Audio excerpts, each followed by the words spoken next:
वालेकुम। आज हम लोग बना रहे हैं मीठी टिकिया। आप आप देखिएगा, जो घर के इंग्रेडिएंट्स होते हैं उसी से आराम से बन जाती है। बच्चों को बहुत पसंद आती है, इजी सी रेसिपी है। और देखिए कितनी खस्ता और कितनी अंदर तक, ये अंदर की सॉफ्ट होंगी और ऊपर से खस्ता होंगी, बिस्किट की तरह है। तो आप लोग ज़रूर इसको ट्राई कीजिएगा। अगर आप लोगों को पसंद आए तो मुझे सब्सक्राइब कीजिएगा, लाइक कीजिएगा और कमेंट दीजिएगा। अच्छा, हम लोग रेसिपी स्टार्ट करते हैं। इसके लिए मैंने 2 कप जो है फ्लावर लिया है, मैदा लिया है, जो नॉर्मल मैदा होता है उसको छान लिया है। उसके साथ साथ मैंने 1 कप जो है वो शुगर ली है। ये मैंने पिसी हुई शुगर यूज़ की है। अच्छा, जिस कप से मेजरिंग कप से आप लोग मैदे को मेजर करेंगे उतनी ही आपने फिर लेनी है। 2 कप मैदा है तो 1 कप शुगर है, पिसी हुई आइसिंग शुगर है ये। और आइस जितनी शुगर है उसका हाफ सूजी है, मतलब 2 कप मैदा है, 1 कप शुगर है और हाफ कप सूजी है। इस चीज़ की मेजरमेंट का आप बिल्कुल सही से ख्याल रखिएगा। जो बेकिंग के लिए मेजरिंग कप यूज़ करते हैं मैंने वो कप यूज़ किया है, तो आप लोग भी वही कप यूज़ कीजिएगा।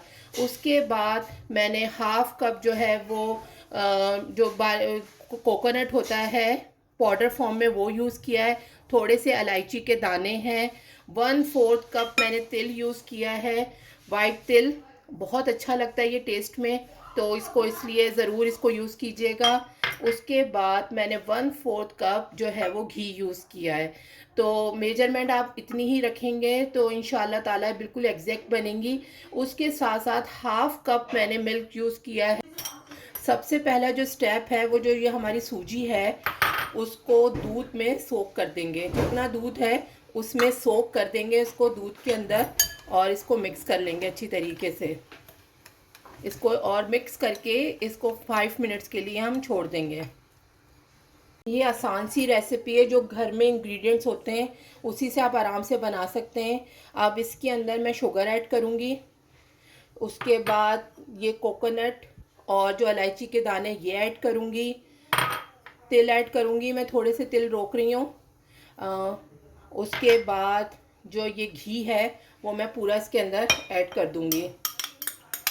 जो ये सूजी को और दूध को सोख करके रखा था वो भी इसके अंदर ऐड कर देंगे।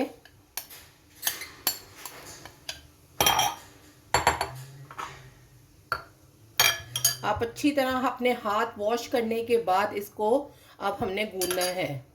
तो अच्छा, मुझे दूध कम लग रहा था क्योंकि वेदर के ऊपर भी डिपेंड करता है। अगर गर्मियाँ होती हैं तो बहुत जल्दी वो जो है यूज़ में आ जाता है, ज़्यादा दूध की ज़रूरत नहीं पड़ती। मुझे ड्राई लग रहा है तो मैं थोड़ा थोड़ा करके दूध डालूँगी, ज़्यादा नहीं डालना क्योंकि ये हमें हार्ड गूंदना है। तो इसलिए ख्याल रखिएगा कि थोड़ा थोड़ा करके दूध मिक्स करें और अच्छी तरह से इसको मिक्स करना है।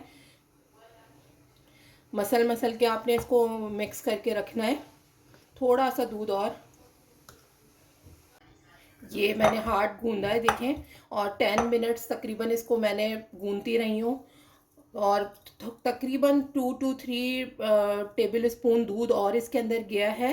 हाफ कप पहले मैंने सूजी में सोक किया था, उसके बाद 3 to 4 टेबल स्पून जो है वो और मैंने इसको इसके अंदर दूध ऐड किया। उसके बाद मैं इसको 10 मिनट्स के लिए रेस्ट कर रखूँगी। अच्छा, अब मैंने ये इसके 2 पार्ट कर लिए हैं। जो मैंने डो तैयार किया था और उसको मैंने बेलना है। ये रोटी से थोड़ा मोटा बेला जाता है, जैसे बिस्किट की शक्ल में। इस तरह से इसको बेलेंगे। पतला ना कीजिएगा, ये थोड़ा मोटा ही होता है। और फिर किसी भी शार्प एंड जो हो, जिसके जिसके किसी के शार्प एंड हो, किसी भी ग्लास के या कटर के, उससे कट कर लेना है इसको ना। जितना साइज़ आपको जो पसंद हो उसमें कर लें। ये मेरे पास ये इस तरह से कटर है तो मैं ये कटर से इसको मैं कट करूँगी। ये मेरी एक फ्रेंड की फरमाइश पे मैं बना रही हूँ। उसको उसके बच्चों को बहुत ज़्यादा पसंद है, तो उसने फरमाइश की थी तो उसकी फरमाइश पे ये रेसिपी बन रही है। अच्छा, अब इसको फ्राई करना शुरू करेंगे। ये बात मैंने आपको डिस्कस करनी थी कि इसको असल काम जो है वो फ्राई करने पर ही है, क्योंकि फ्राई करने में टाइम लगता है। तो जल्दबाजी नहीं करनी है। इसको मीडियम जो आंच है उस पर आप इसको डालेंगे और इसको डीप फ्राई हो रहेंगे इस तरीके से। जितने आए उतने आप करें इजीली, जितने इसके अंदर आ जाएं पैन में आपके उतने डाल लें। अब मीडियम इसको आंच पे हमने इसको डीप फ्राई करना है।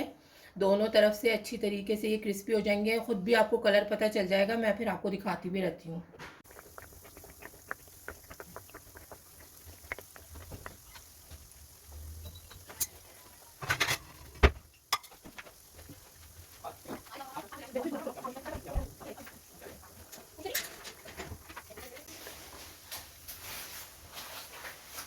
अब ये इस तरह से इसके ऊपर गोल्डन कलर आ गया है, ये आप देख लेंगे।